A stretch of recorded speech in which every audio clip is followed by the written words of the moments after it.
Hola y bienvenidos a mi canal de YouTube una vez más. Hoy tenemos el caso de Natalia Melman.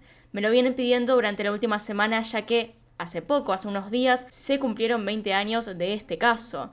Así que me parece muy importante hacerlo. Lamentablemente, como era tan largo, no tuve tiempo de hacerlo antes y que cayera justo en esa fecha. Pero lo importante acá en realidad no es cuánto me haya tomado, sino más bien hacer el caso en sí y recordar lo que ocurrió, así como también hacerle compañía a la familia. Ellos a día de hoy siguen luchando por la memoria de Natalia. Si quieren ver más casos, tengo varias listas de reproducción, se las dejo ahí en la que está en pantalla, y acá abajo tienen mis redes sociales por si quieren seguirme en alguna de ellas. Así que sin más, comencemos.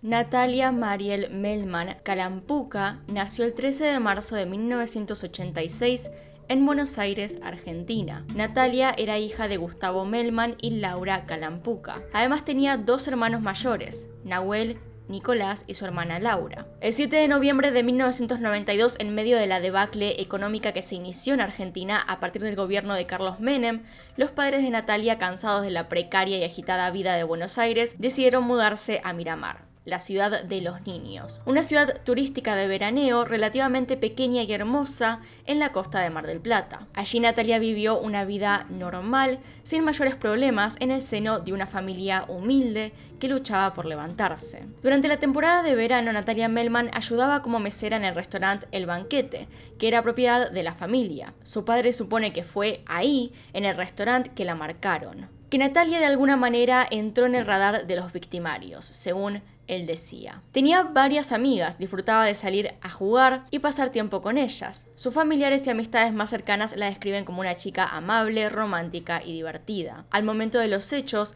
Natalia asistía a la escuela secundaria número 1 Rodolfo Walsh de Miramar. Le iba muy bien en sus estudios, era la abanderada del colegio y quería convertirse en médica, más específicamente en médica obstetra, ya que le gustaban mucho los bebés. Ella solía decir que no debe haber cosa más linda que ver nacer bebés. Su padre cuenta en el diario digital Nuestras Voces: le habíamos hecho el cumple de 15 el 13 de marzo. Cuando pasó lo que pasó, estaba por cumplir los 16. No llegó. Poco tiempo antes de los hechos, Natalia había estado saliendo con un joven llamado Maximiliano Marolt. Sin embargo, en algún momento esta relación se rompió. Aún así, Natalia seguía enamorada de él, así que esperaba poder volver. Es bajo este contexto entonces que pasamos al día de los hechos.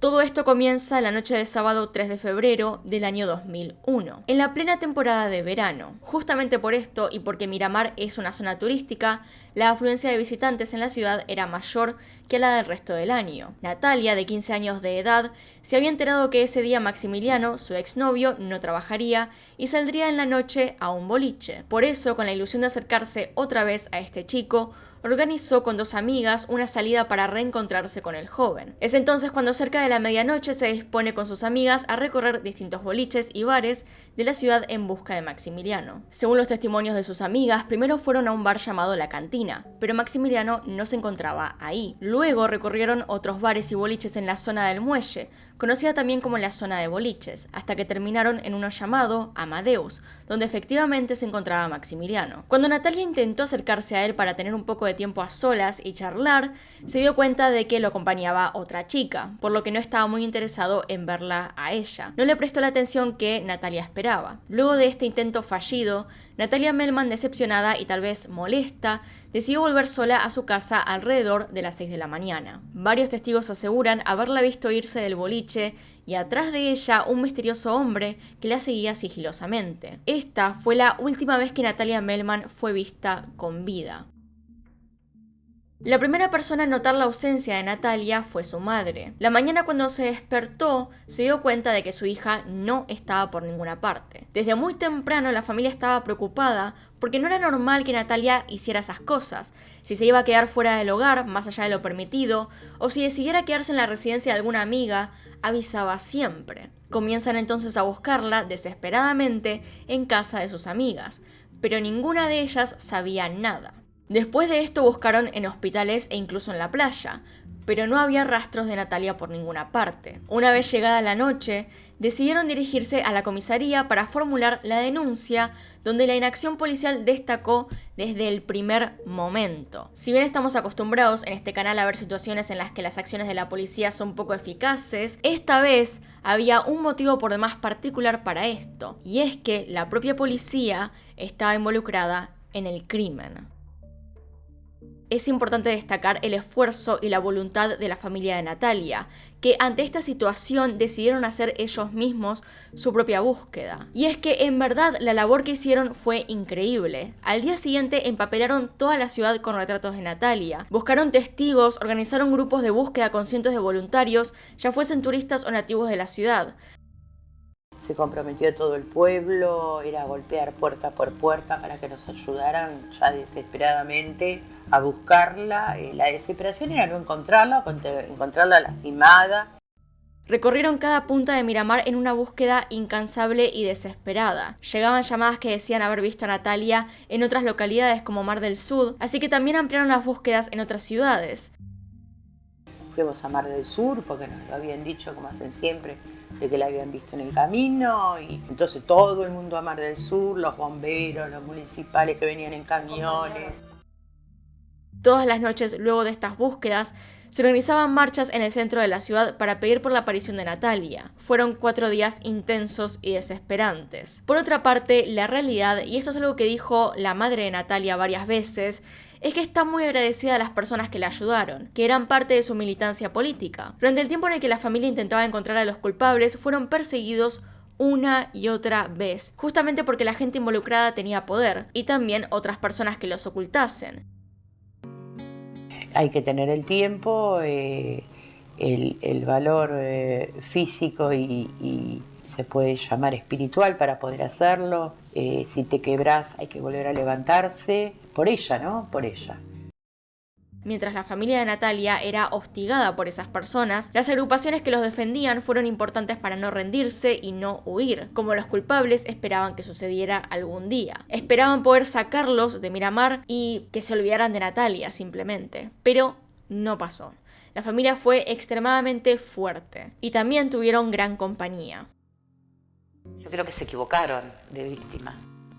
No suponían que atrás había, como es una familia humilde, no suponían que atrás había médicos, bioquímicos, abogados, padres con conciencia social, madre con formación política, padres militantes de los derechos. Se metieron con la persona equivocada. Si hubieran metido con alguien que hubiera bajado los brazos antes, hubiera sido otra la historia. Hubiera quedado, como muchos casos acá en Miramar. Lamentablemente los esfuerzos en las búsquedas no daban resultados en cuanto a rastros o pistas de Natalia, pero sí hizo que el caso comenzara a tomar relevancia primero en medios locales y luego en los nacionales. La gran importancia que tomó el caso en la sociedad obligó a las figuras políticas a intervenir en él. Tanto el intendente de ese entonces, Carlos Rucoff, y hasta el mismísimo presidente de la nación, Fernando de la Rúa, se reunieron con los padres de Natalia para ofrecer su ayuda. Ocurrió entonces que mientras el padre de Natalia estaba en Necochea, el 8 de febrero, 4 días después de la inesperada desaparición, fue hallado el cuerpo de Natalia en el bosque de Unícola por un menor de 10 años de edad que estaba juntando leña. De sus restos, 4 días después, confirmó la peor de las sospechas: el rapto, la violación, el crimen. La aparición del cuerpo generó una gran revuelta en la ciudad. Los rumores de que la policía estaba involucrada eran cada vez más fuertes y convincentes. Inmediatamente los habitantes convocaron una marcha, a la cual asistieron más de 6.000 personas. La misma terminó con incidentes en la comisaría, donde los manifestantes arrojaron piedras y la policía respondió con agresiones. Desde el primer momento, la familia intuía que el actuar de la policía era irregular y dudoso. La madre, Laura Calampuca, refirió que el asesinato de su hija le hacía recordar al caso del homicidio de María Soledad Morales, caso que por cierto ya vimos en este canal y les dejo ahí arriba en la I que aparece en pantalla. 3 acontecimientos se pueden acopiar como detalles o indicios válidos para determinar las sospechas de una presunta vinculación de la policía en este abominable asesinato. En primer lugar, se considera el hecho de que la zona donde apareció el cadáver de la joven había sido rastrillado exhaustivamente por la policía, sin encontrar indicios del cuerpo sin vida, a pesar de haber sido hallado el cuerpo a escasos 800 metros del lugar donde fue capturada la joven. En segundo lugar, sin que hubiesen ahondado en algún tipo de investigación, se pronunciaron apresuradamente a caratular la desaparición de Natalia Melman como huida del hogar, sin mostrar mayor interés. Y en tercer lugar, uno de los hechos más relevantes fue el de no haber detenido a Gustavo Gallo Fernández como sospechoso, a pesar de haber sido identificado como la única persona que siguió a Natalia al salir del bar Amadeus. Estos tres indicios hicieron que se desatara la suspicia de familiares, amigas y amigos de la adolescente asesinada.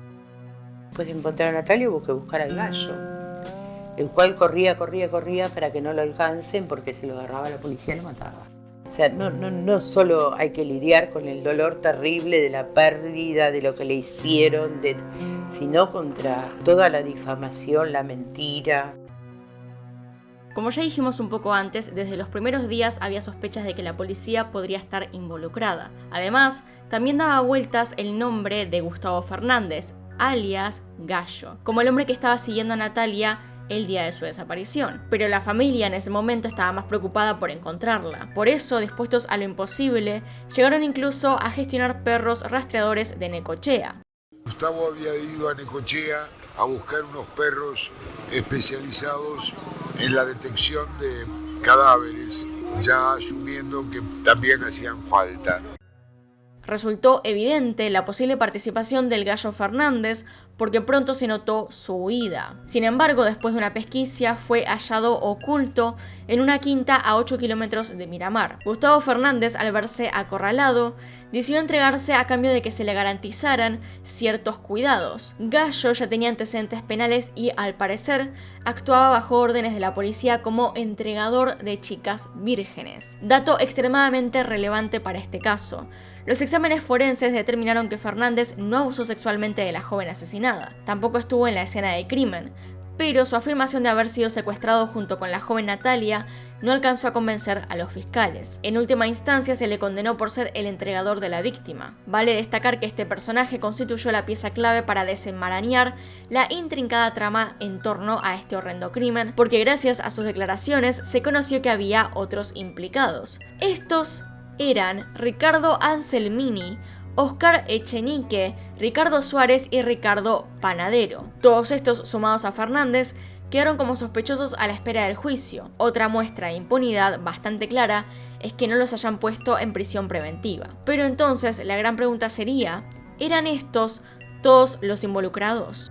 Antes de responder a esa pregunta, repasemos las pericias forenses del cuerpo. Natalia fue hallada en el bosque debajo de hojas secas y un tronco. Su cuerpo presentaba un contundente golpe en el cráneo, tenía signos de abuso, quemaduras de cigarrillos en su mano izquierda, el tabique fracturado y signos de estrangulación. Según lo que relata la madre Laura Calampuca en el documental Natalia Melman, la tuvieron 4 días guardada en la misma casa. Se la trasladó en el vehículo de Anselmini en el baúl hasta el vivero de Unícola. Se la encontró debajo de una palma, debajo de un tronco. La causa de su muerte fue por asfixia mecánica intencional, ahorcada con doble nudo con el cordón de una de sus propias zapatillas. Además se encontró el ADN de 5 personas en su cuerpo, aunque no se hallaron restos de semen. Lo peor es que todavía falta por identificar a un quinto violador. Gustavo Gallo Fernández no estaba contemplado como partícipe de la violación y del homicidio. No obstante, fue imputado como entregador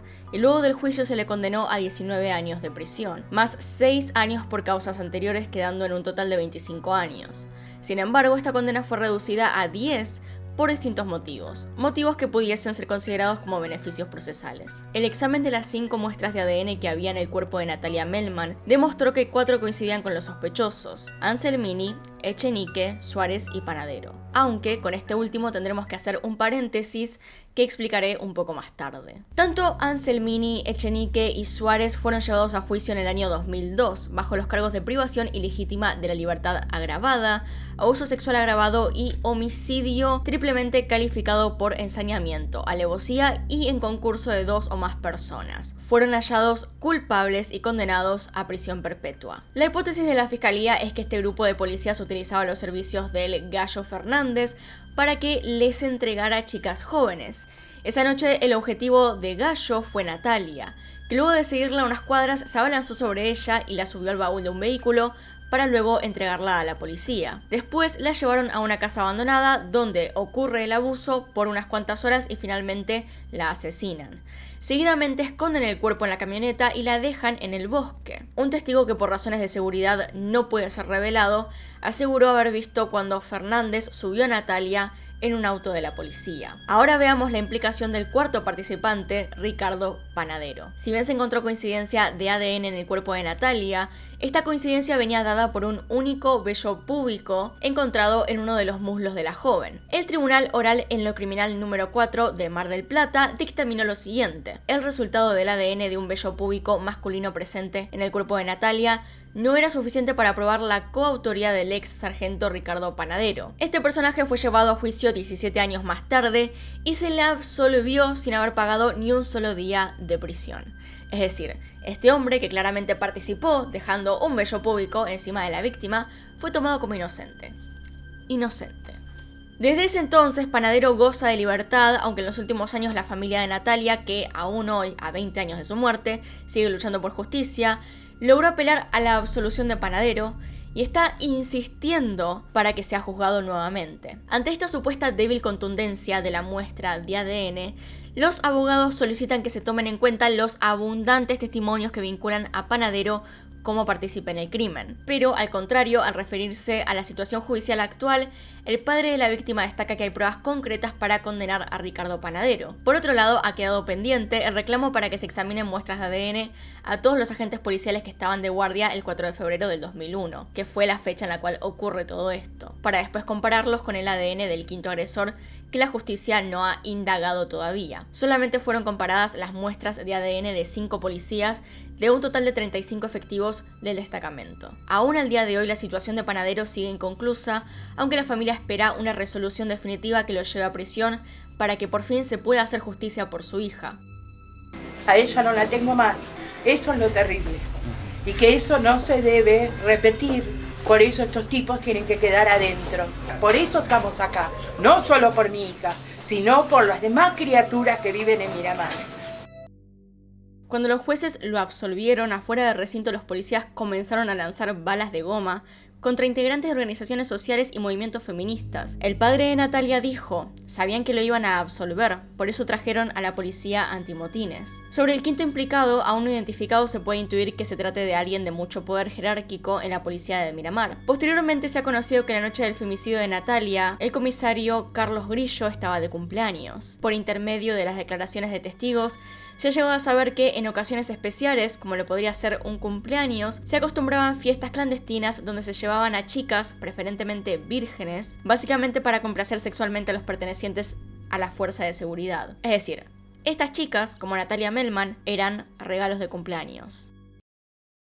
Que olvida da lugar a que las cosas vuelvan a suceder, y la verdad es que pasaron muchas cosas en un lugar tan chico. Tenemos el caso de Manolo, que no se sabe qué pasó, también hay un policía nombrado. Tenemos el caso de Laura Iglesias, que trabajaba en el patronato de liberados, cerca de policías, exconvictos. Tenemos 9 femicidios en Miramar, de los cuales se sabe muy poco. Otra de las cosas que más malestar provoca en esta historia es la impunidad con la que se manejaron los condenados. Para empezar, unos años después, en el 2008, se les redujo la condena de prisión perpetua sin posibilidad de salidas transitorias ni libertad condicional a simplemente prisión perpetua, por lo cual a partir del 2011 los policías comenzaron a gozar del beneficio de las salidas transitorias los fines de semana. Salidas transitorias que además no respetaban, ya que se suponía que debían pasar esas horas o días en sus casas, en sus domicilios, y más de una vez se los vio simplemente en la calle, como si nada hubiese pasado, como si no hubiesen hecho absolutamente nada, como si fuesen una persona más. Aunque nuevamente, gracias a la lucha de la familia, lograron que se les revoque este beneficio. La abogada de los policías es Patricia Perello, que fue defensora de Carlos Monzón en el asesinato de su esposa, Alisa Muniz, abogada de los maestros Analía Schwartz y Fernando Melo Pacheco, en 20 denuncias de abuso sexual infantil en la causa Nuestra Señora del Camino. Perello acusó al padre de Natalia de ser un psicópata delincuente que llevaba a gente para agredir. También denunció en los medios que Gustavo Melman hizo un arreglo de 6 millones de pesos con el asesino para lograr impunidad, ya que lo acusaban por venta de drogas. También asegura que las salidas transitorias se revocaron ilegalmente, y que un psicópata como Melman convenció a la gente de que su hija fue violada, cuando todas las pericias dicen que no. Cada vez que leo la cantidad de personas que esta abogada defendió, me pregunto con qué cara puede hablar así de las personas, con qué audacia. Según ella, además, el padre de Natalia la persiguió con un montón de gente por la calle, aunque no sé exactamente con qué objetivo, ni qué tanto de eso sea realmente verdad. Aún a la espera de una resolución en cuanto a Panadero, la familia todavía sigue luchando por encontrar al quinto responsable, de quien se tiene sus datos de ADN, pero no ha sido identificado hasta el día de hoy. Tanto la familia como sus abogados creen que se trata de otro miembro más de las fuerzas policiales, ya que cuando cometían estos actos era algo exclusivamente de ellos y no dejaban que participaran personas ajenas. No se sabe bien quién podría ser esta quinta persona. Tal vez, como les digo, alguien de mayor rango jerárquico y con el poder suficiente como para salir impune. En el diario Prensa Obrera se dijo lo siguiente: los asesinos de Natalia cuentan con un sistema judicial y policial que los protege. Están alojados en una alcaldía con muchos beneficios y en el 2022 pueden volver a pedir las salidas transitorias. Con respecto a otra entrevista hecha al padre de Natalia, Gustavo Melman, para el diario Prensa Obrera, contó lo difícil que fue lograr que la justicia juzgue a los policías implicados, por la propia lógica de impunidad con la que se manejaban. Contó cómo tuvieron que sortear las trampas legales, calumnias e incluso persecución con causas por difamación por parte de Ramón Oreste Verón, el entonces ministro de Seguridad Provincial de Rukov. Pero gracias a este lugar y a toda la gente que entró aquí tratando de que lo de Nati se esclareciera, es que llegamos a los nombres de los policías que intervinieron en el asesinato de Natalia, de los que se atrevieron a hablar, que es muy importante. No cualquiera consigue un testigo bajo hostilidad, bajo persecución. La familia confía que con los avances tecnológicos y su incansable voluntad y lucha por justicia lleven a encontrar a esta quinta persona involucrada y que sea debidamente juzgada. Junto a múltiples movimientos de mujeres e instituciones como la Asamblea Permanente por los Derechos Humanos, sigue recordando constantemente su lucha contra el patriarcado para terminar de una vez y para siempre con los femicidios. Hoy se encuentran condenados a cadena perpetua los policías Oscar Echenique, de 61 años, Ricardo Anselmini, de 53, y Ricardo Suárez, de 58, por ser coautores de los delitos de rapto, abuso sexual con acceso carnal agravado por la pluralidad de personas y homicidio criminis causa. Al cumplirse 20 años de este horrendo crimen, es muy importante revisar el rol que toca a los cuerpos policiales. Ya lo hemos visto un montón en diferentes casos y en la historia de Argentina y en la historia de otros muchos países, obviamente, pero acá lo tenemos muy en claro. Declaró esto Gustavo Melman, padre de Natalia, al diario digital Clarín. Las instituciones del orden público detentan un orden especial que se les otorga el cuerpo jurídico y político de la nación, además de simbolizar el monopolio del orden por poseer armas de fuego. La impunidad, cuando involucra actuaciones desproporcionadas y abusivas de organismos que han sido constituidos para garantizar justicia, representa un hecho gravísimo que deja muy mal vistas a las autoridades de un país. Lamentablemente, tanto en Miramar como en el país existen estos abusos. No sé por qué se permiten, algo tiene que ver la justicia. Por otro lado, si evidentemente en la costa en el verano suceden estas cosas, sería importante una capacitación, que estén preparados, que haya un control. Por último, hay dos cosas en las cuales quiero ahondar un poco para hacer más entendible el caso. Primero que nada, la definición de femicidio y feminicidio, porque muchos países usan directamente feminicidio, mientras que acá en Argentina usamos femicidio para todo. Y a veces algunas personas no entienden y creen que está mal dicho. No está mal dicho, pero hay claramente diferencias. Lo primero que debemos establecer es que en ambos casos se trata de asesinato de mujeres. El feminicidio, según la reciente enmienda de la Real Academia Española, es el asesinato de una mujer a manos de un hombre por machismo o misoginia. Vale la pena destacar que aunque la Real Academia Española considera la palabra femicidio como sinónimo de feminicidio, existen diferencias entre estos dos. En el blog significados.com, moderado por la especialista en artes, literatura comparada e historia, Andrea Imaginario, se define el feminicidio como el asesinato de mujeres debido a su condición de ser mujeres, es decir, a su sexo, por lo cual es siempre perpetrado por un hombre. La palabra es un neologismo que proviene de la lengua inglesa en la que recibe el nombre de feminicide. En cambio, el femicidio es el asesinato de una mujer que puede ser perpetrado por un hombre u otra mujer, sin que medie para ello algún tipo de ensañamiento sexual. Una vez establecida esta diferencia lexical, consideramos el asesinato de Natalia Melman en realidad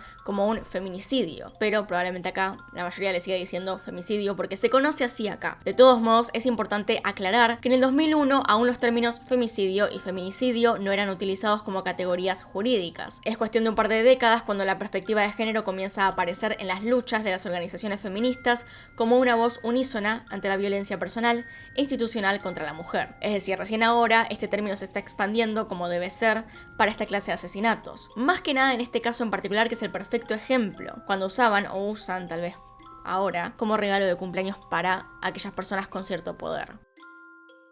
En el año 2001 no existía ni la ley de femicidio, existía el 2x1, no importaba si era hombre o mujer el asesinado, ni la edad que tenía la criatura o la persona. Tal es así que estos tipos asesinaron a otras mujeres y nunca fueron sentenciados a nada, ni siquiera juzgados, ni les preguntaron qué estaban haciendo ese día.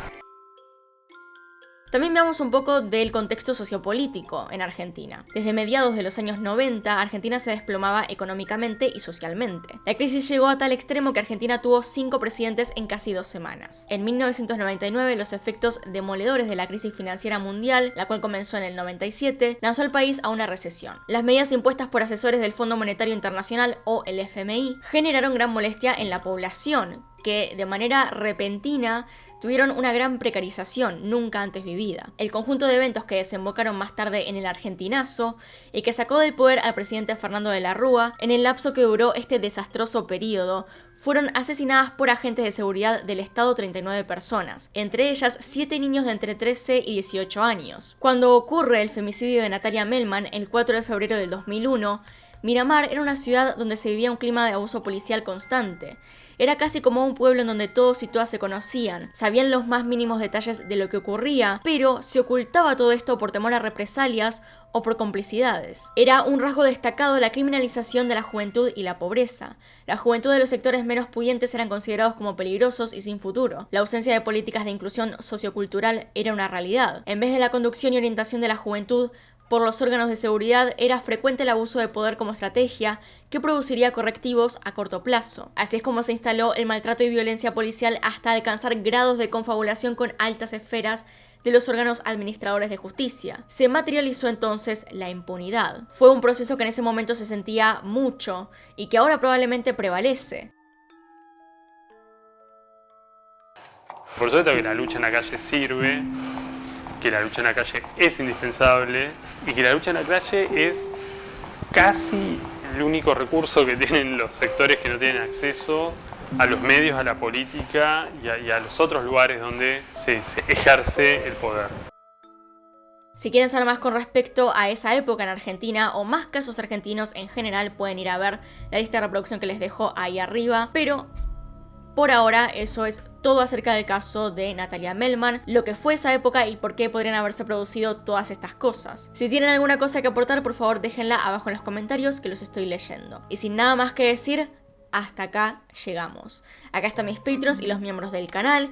Gracias por apoyarme a través de esos medios. Acá tienen un video nuevo, acá tienen un video recomendado. Se pueden suscribir haciendo clic en mi cara y nos vemos en otro video. Adiós.